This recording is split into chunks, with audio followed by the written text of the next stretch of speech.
कि व्यक्ति केवल अपने परिवार के लिए जिए, परिवार के लिए मरे। यहाँ आदिकाल से ये परंपरा रही है, चाहे ऋषि रहे हों, चाहे मुनि रहे हों, और जब राजतंत्र में राजा हुआ करते थे तो राजा की जो प्रजा होती थी वो उनका परिवार माना जाता था।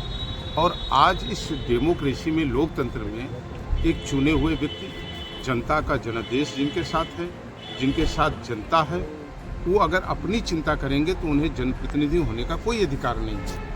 मेरा मानना है कि चाहे देश के प्रधानमंत्री हों और चाहे राज्य के मुख्यमंत्री हों या विभिन्न दायित्वों पे जो लोग संवैधानिक पदों पर हैं या हम विधायक हैं, तो हमें केवल अपने परिवार की चिंता नहीं होनी चाहिए। ऊंचाहार हमारा परिवार है, ऊंचाहार के सुख दुख के हम जिम्मेदार हैं। और किसी व्यक्ति पर ये केवल निशाना साधना कि लोग परिवार जिनका नहीं है तो उनका परिवार 130-135 करोड़ लोग हैं, उस परिवार की चिंता अगर वो कर रहे हैं, पूरे देश के लोगों को आज 2 जून राशन देने की बात कर रहे हैं, किसानों को किसान सम्मान निधि देने की बात कर रहे हैं, और ये कह रहे हैं कि भारत के रहने वाला हर नागरिक हमारा देश है, हमारी जनता और हमारा परिवार है, तो ये गर्व का विषय होना चाहिए देश में रहने वाले लोगों का, और लोगों को ऐसी ओछे बयानों से बचना चाहिए। राजभर जी का एक बयान जो है आज वायरल हो रहा है, जिसपे वो जो है पूर्वांचल का अलग राज्य बना के खुद मुख्यमंत्री बनने की बात कह रहे हैं।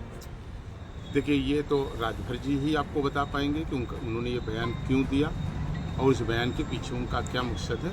इस पर मैं कोई टिप्पणी नहीं करना। रायबरेली का लोकसभा चुनाव में क्या रणनीति रहेगी, क्या लग रहा है, क्या रहेगा रायबरेली का? नहीं, ये तो भाजपा का जो नेतृत्व है वो तय करेगा कि उसका क्या भविष्य है। मैं तो एक सामान्य व्यक्ति हूँ।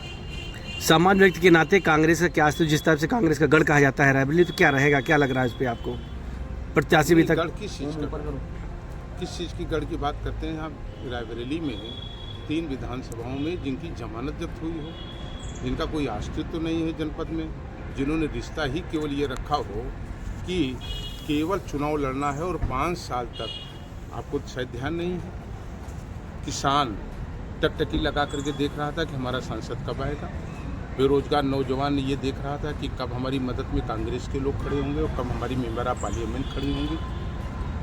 इसे इन्हीं गांव में रहने वाले लोग टकटकी लगा करके देख रहे थे कि हमारी सड़क आखिर सांसद निधि से कब बनेगी।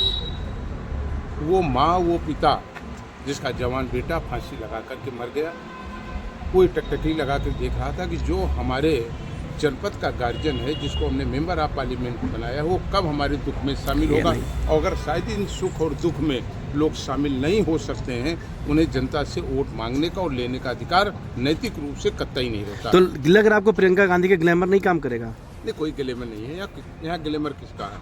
किसका ग्लैमर? यहाँ जनता का ग्लैमर है, रायबरेली की जनता का ग्लैमर है, और वही चलेगा। चर्चा एजेंडा नहीं, यहाँ बात होगी देश की, खबर नहीं। हम दिखाएंगे हकीकत, सियासत से सियासतदानों तक, अपराध से अपराध की जड़ तक। देखिए खबरी भारत नेटवर्क, बेबाक, निष्पक्ष, निर्भीक।